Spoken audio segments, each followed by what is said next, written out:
Yang kedua, pembelajaran kolaboratif. Peserta didik akan bekerja dalam kelompok kecil untuk merancang dan mempraktikkan strategi gerak. Implementasinya, setiap kelompok akan mengidentifikasi situasi gerak yang berbeda, merumuskan strategi yang sesuai dan mempraktikannya secara bersama-sama, kemudian memberikan umpan balik yang konstruktif. Yang ketiga, ada pembelajaran berbasis kasus. Peserta didik akan diberikan studi kasus tentang atlet atau pemain yang telah berhasil meningkatkan keterampilan gerak mereka. Implementasinya, mereka akan menganalisis strategi yang digunakan oleh individu tersebut, mengidentifikasi konsep gerak yang relevan, dan merencanakan bagaimana mereka bisa menerapkan strategi serupa dalam konteks mereka sendiri. Yang keempat, pembelajaran berbasis refleksi. Setiap peserta didik akan menyusun jurnal refleksi pribadi tentang pengalaman mereka dalam mengembangkan keterampilan gerak. Mereka akan secara rutin merefleksikan perbaikan yang telah mereka capai, mengevaluasi strategi yang berhasil dan tidak berhasil, serta menyusun rencana untuk tahap berikutnya dalam mengembangkan keterampilan gerak mereka. Yang kelima, pembelajaran aktif melalui simulasi.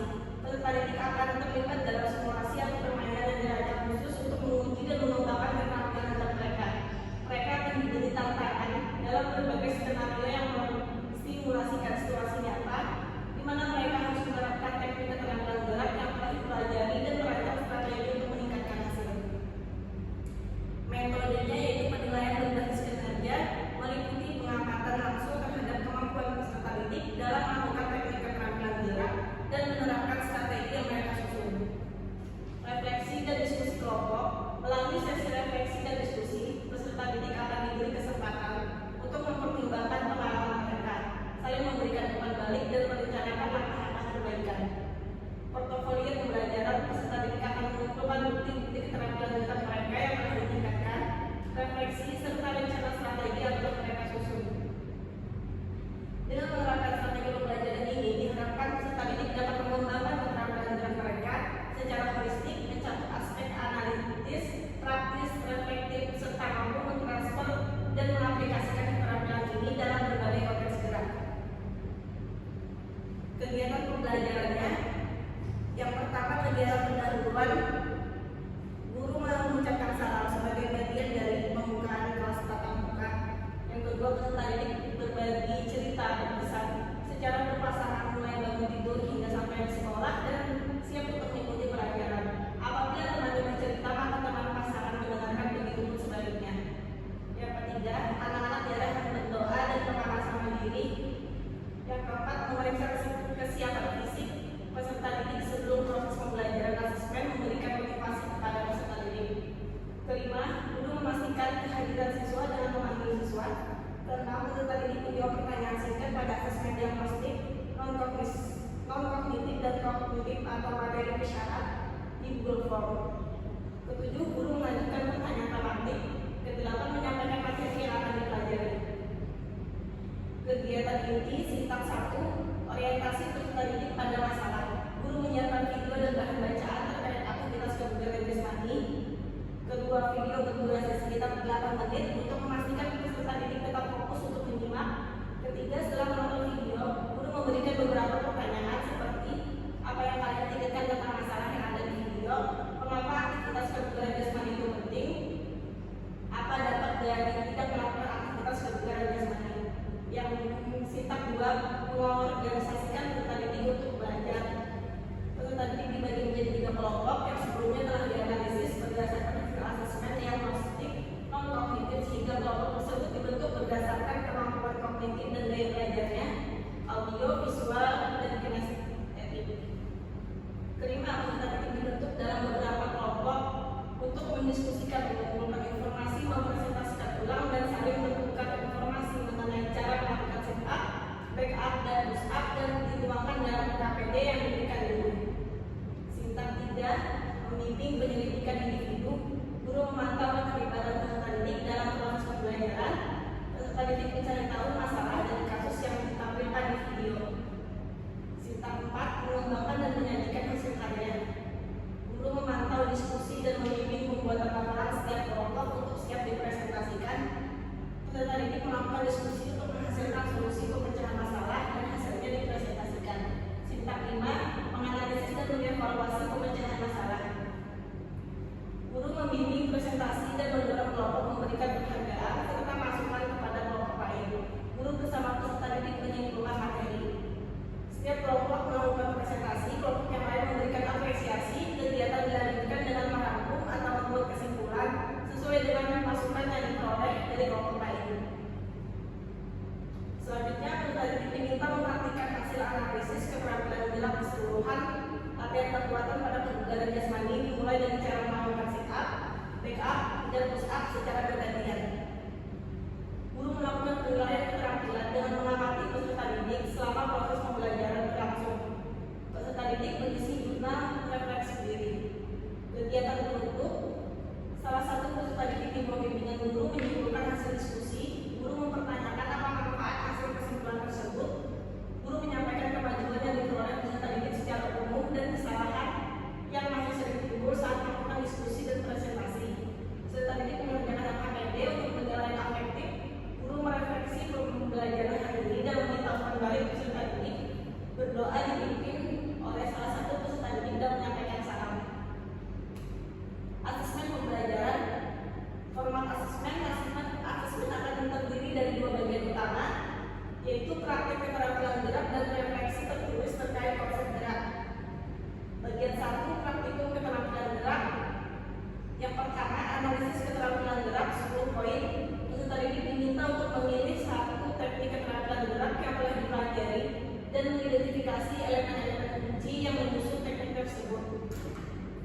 Mereka harus menganalisis kekuatan dan kelemahan teknik tersebut dalam konteks situasi gerak yang relevan. Yang kedua, menghaluskan keterampilan gerak. Peserta didik harus melakukan demonstrasi praktik langsung dari teknik keterampilan gerak yang dipilih, menunjukkan kemahiran yang tinggi dan perbaikan dari sebelumnya. Mereka juga harus mampu memberikan umpan balik diri sendiri tentang proses kehalusan keterampilan gerak tersebut. Yang ketiga, transfer keterampilan gerak. Peserta didik harus menunjukkan kemampuan untuk menerapkan teknik keterampilan gerak yang telah dipelajari ke dalam setidaknya dua situasi gerak yang berbeda, seperti dalam olahraga yang berbeda atau kondisi lingkungan yang berbeda. Bagian 2, refleksi tertulis. Yang pertama, strategi gerak 20 poin. Peserta didik diminta untuk menyusun sebuah rencana strategis untuk meningkatkan pencapaian keterampilan gerak mereka dalam konteks yang dipilih. Rencana ini harus mencantumkan arah yang spesifik dan terukur. Mereka harus menjelaskan kenapa strategi ini dipilih dan bagaimana strategi ini dapat memberikan dampak positif pada pengembangan keterampilan gerak mereka. Yang kedua, konsep gerak 15 poin. Peserta didik diminta untuk menjelaskan dua konsep gerak yang mereka temui dalam praktikum dan bagaimana konsep-konsep tersebut mempengaruhi cara mereka mengembangkan keterampilan gerak. Selanjutnya, kriteria penilaian atau rubrik.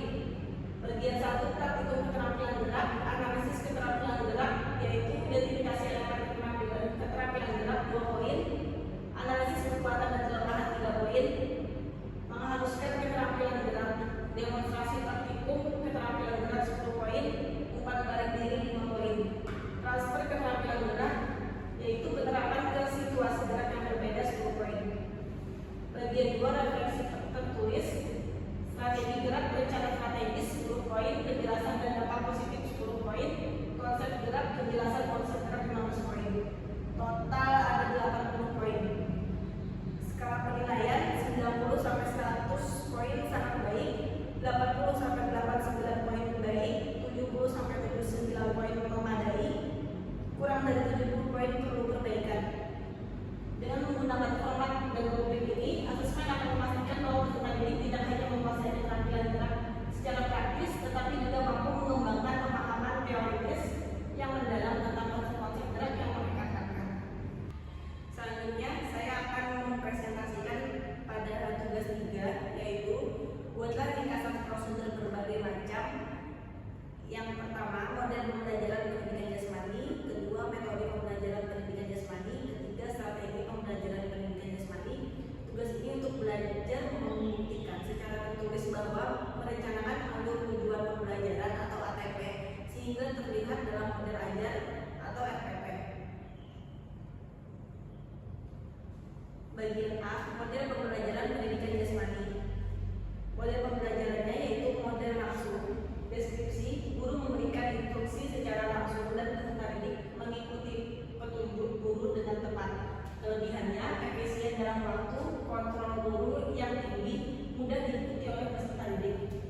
Kekurangan, kurang mendorong kreativitas dan inisiatif peserta didik, pembelajaran bisa terasa monoton. Selanjutnya, model kooperatif, siswa bekerja dalam kelompok kecil untuk mencapai tujuan bersama, saling membantu dan bekerja sama. Kelebihan, meningkatkan keterampilan sosial, mempromosikan kerja tim, meningkatkan partisipasi peserta didik.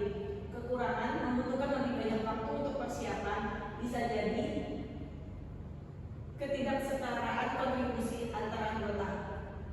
Ketiga, model berbasis proyek, siswa terlibat dalam proyek jangka panjang yang berhubungan dengan aktivitas fisik dan kesehatan. Kelebihan, meningkatkan keterampilan berpikir kritis, relevan dengan kehidupan nyata, meningkatkan motivasi. Kekurangan, membutuhkan waktu yang cukup panjang, guru harus mengelola proyek dengan baik. Model discovery atau inquiry, siswa diberi kebebasan untuk mengeksplorasi dan menemukan sendiri konsep-konsep dalam pendidikan jasmani. Kelebihan, mengembangkan kemandirian, kreativitas, dan kemampuan berpikir kritis. Kekurangan, membutuhkan bimbingan yang baik dari guru, mungkin sulit untuk siswa yang kurang mandiri. Selanjutnya, model differentiated instruction, guru menyesuaikan pembelajaran berdasarkan kebutuhan, minat, dan kemampuan masing-masing peserta didik. Kelebihan, memenuhi kebutuhan individual siswa, meningkatkan motivasi dan keterlibatan.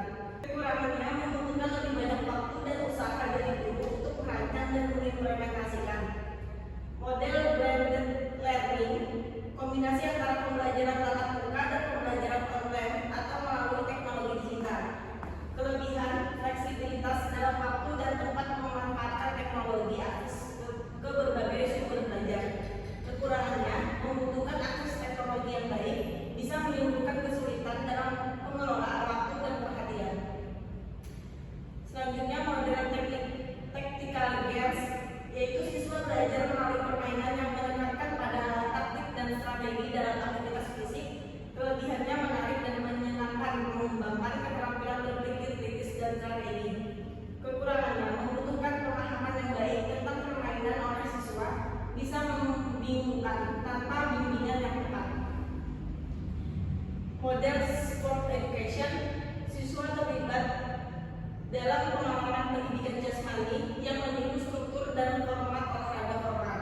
Kelebihannya, meningkatkan keterampilan bermain dan pemahaman tentang olahraga, mempromosikan fair play.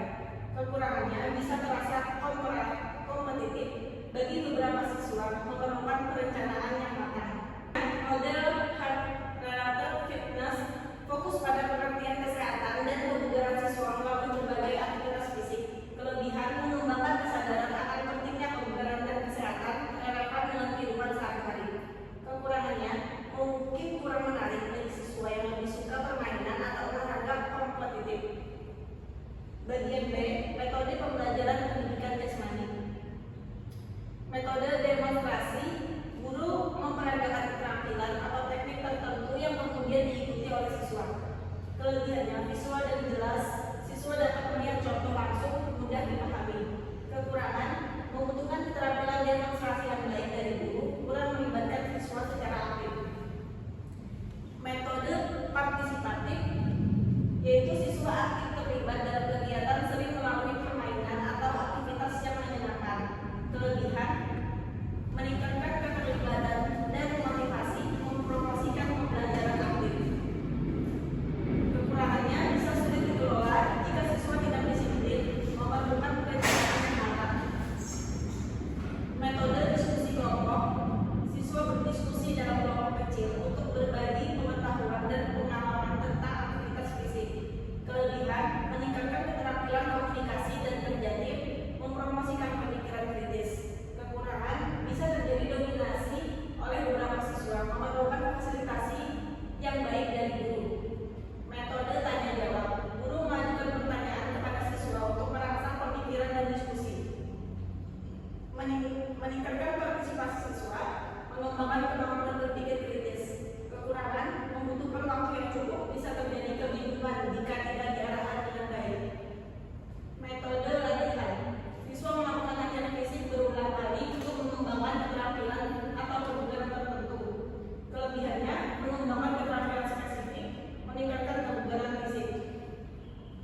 pembelajaran kooperatif, siswa bekerja dalam kelompok kecil untuk mencapai tujuan bersama, saling membantu dan bekerja sama.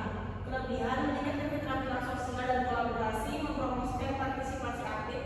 Kekurangan membutuhkan lebih banyak waktu untuk persiapan, bisa terjadi ketidakseimbangan kontribusi. Strategi pembelajaran diferensiasi, guru menyesuaikan kegiatan pembelajaran berdasarkan kebutuhan minat dan kemampuan individu siswa. Kelebihan memenuhi kebutuhan individual siswa, meningkatkan motivasi dan keterlibatan.